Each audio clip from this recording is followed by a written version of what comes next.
This is the home screen of the iCell app. Home screen is divided into two sections, the left section of tabs and the right section of tabs. The left section is really the primary one you'll be using for the most part. It's got a home tab that will bring you back to this screen you're on now. Sales tab, which contains industry intelligence that we've collected in our database regarding carriers' searches for software and services. The next tab is Better. It's a database of over 1,400 carriers that we've downloaded information from Best and reformatted it in a way that we believe is more useful for marketing and sales. Next tab is Marketing, and that focuses primarily the industry conference attendees. Several ways to look at the same data by attendees, by company, and by conference. And the next tab over then is vendors, vendor arenas. The first option is policy administration system vendors. We have a dynamic display of PAS vendors, a high-level look at their corporation and also some features of the software.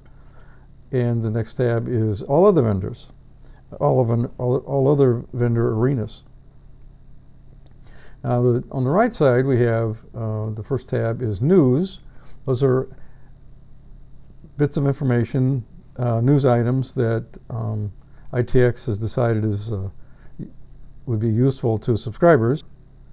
The next tab is Video Demo, which is the video you're watching, and then Logout, to log out and go back to the home screen of the primary website. And the next tab explains a bit about the platform we're running the iCell app on. One thing I want to mention is the home screen has a video tab to kind of orient you to the home screen itself. But each screen that you can navigate to, for example, if we go to Better, that screen also has a video demo. So every screen that you can navigate to in the iCell app contains a button whereby you can display a video that will give you a demonstration of how to use the screen that you happen to be on.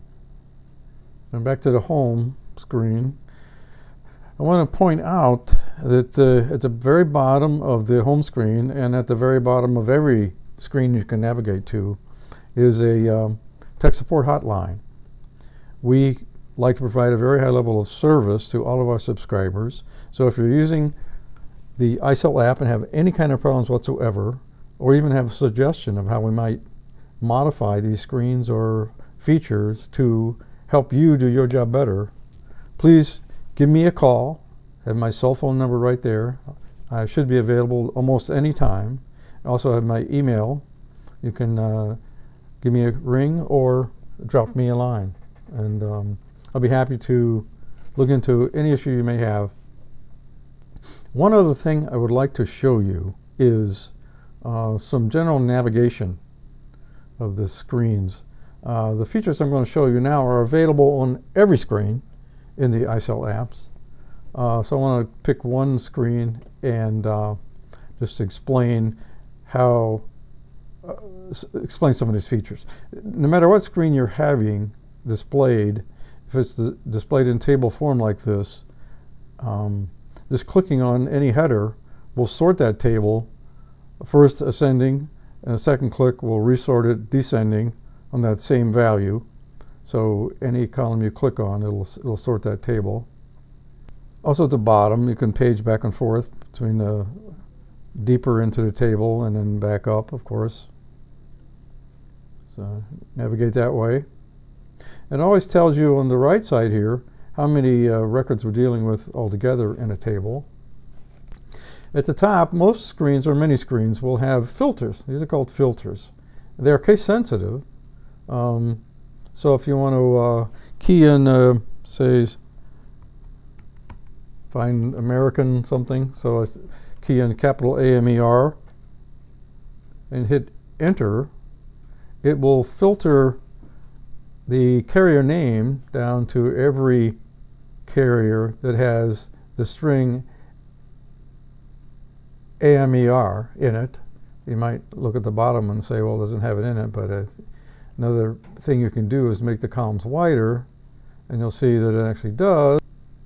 So it actually does have it in it. So that's another feature. You can make the columns wider or narrower to display the data that you like. All right. Also, if you enter a value for a filter and you want to turn the filter off, you notice this little X that appears when you hit enter after entering a filter value. You can click the X, the filter is turned off, and then it redisplays the original. And you can use these filters in any combination, or all of them have values. Another thing I'm going to show you is the this little right arrow.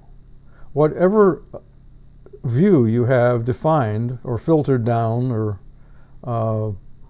you can download the data from that view by clicking the right arrow. You click this little right arrow and it'll download the data that you have in the view at the present time to a CSV file on your local hard drive, and then you can load that file into Excel spreadsheet and do with it what you will.